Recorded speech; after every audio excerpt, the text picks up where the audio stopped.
What's up, everybody? Really appreciate you all for jumping in. All right, so let me go over the game. The Cowboys lose. It's not the end of the world. It's not the end of the world. The final score was 3-16.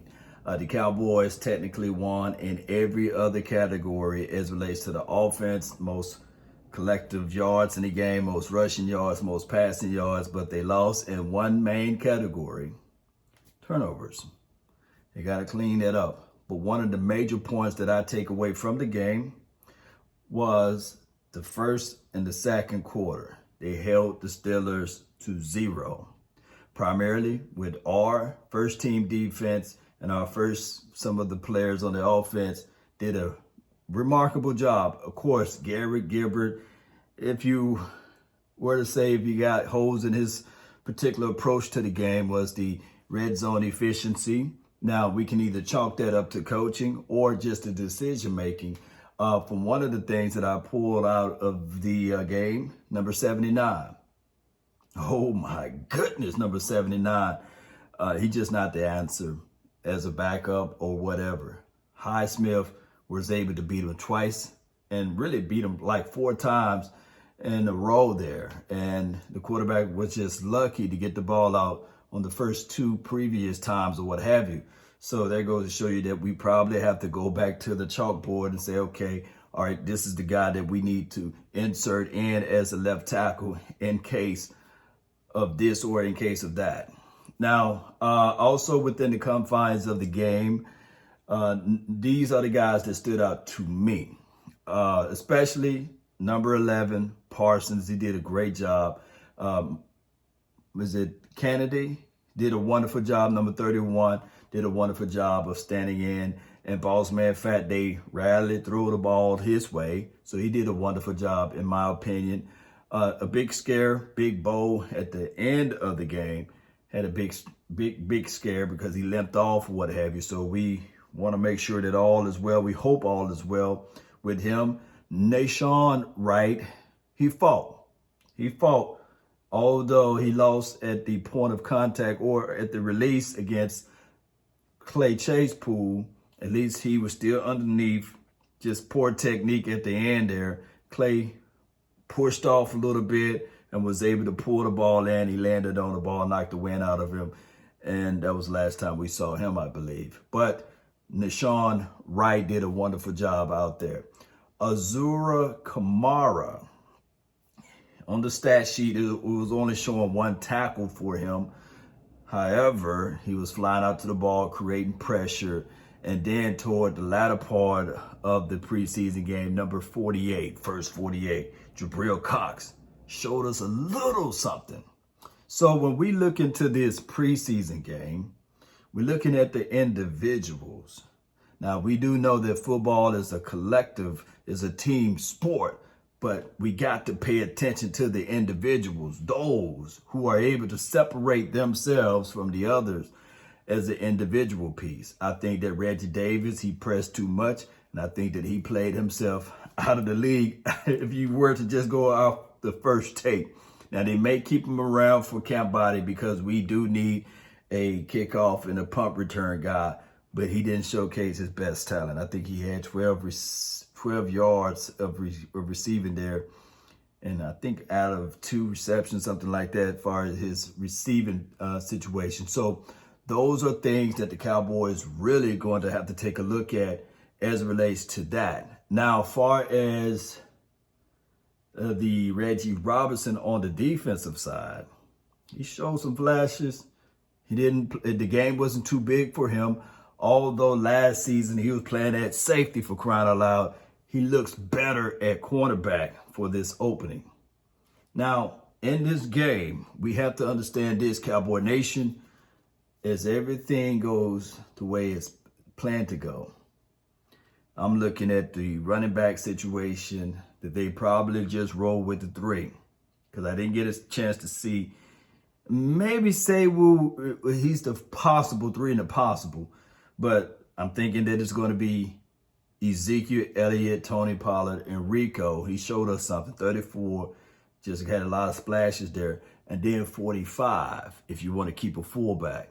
But he's that possible. He's that push. Schultz did a good job of catching the one pass for 15 yards. And then he was able to reach and lean forward to get that first down. McKeon had a play. So maybe, just maybe, those would be the three tight ends, Jarwin, Schultz, and McKeon. Now, although you're not going to get a lot of splashes from Sprinkles, he did do a good blocking situation. But I'm quite sure that they can find other tight ends to block. But we do know the interception that Danucci threw. Oh my goodness. It was in double, or you can argue and say triple coverage, to Jeremy Sprinkles, who one can argue and say, man, he was going to drop it anyway. He don't have those good hands. So all together collectively,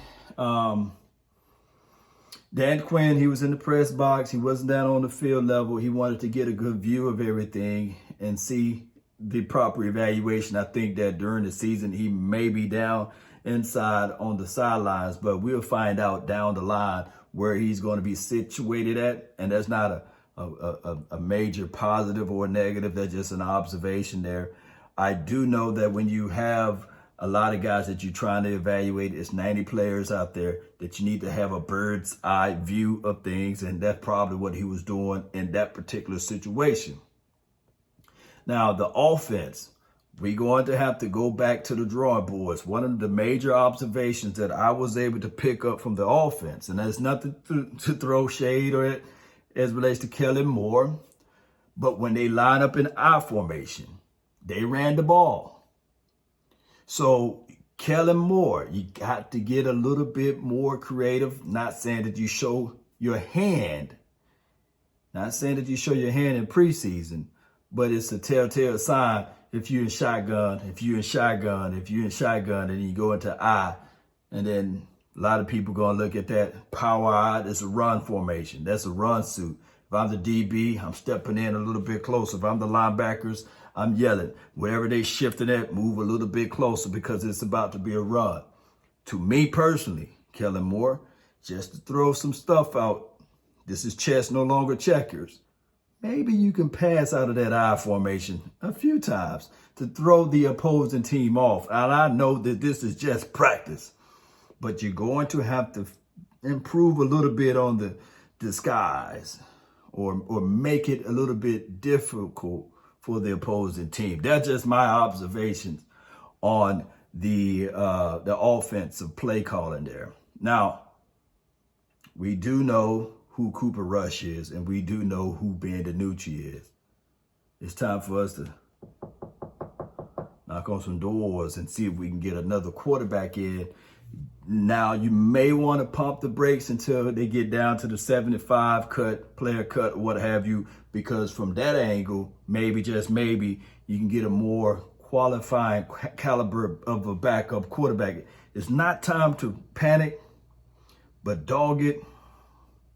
You might want to wait to cut day to when they get down to 75. And that way you can bring in some more guys with a little bit more spiciness or experiences as it relates to that backup quarterback opportunity. But for us right now, Garrett Gilbert, he was the guy that solidified his backup role for Dak Prescott as the QB2 so far. But the only good thing about it is that he had the luxury of playing with majority of the first team guys.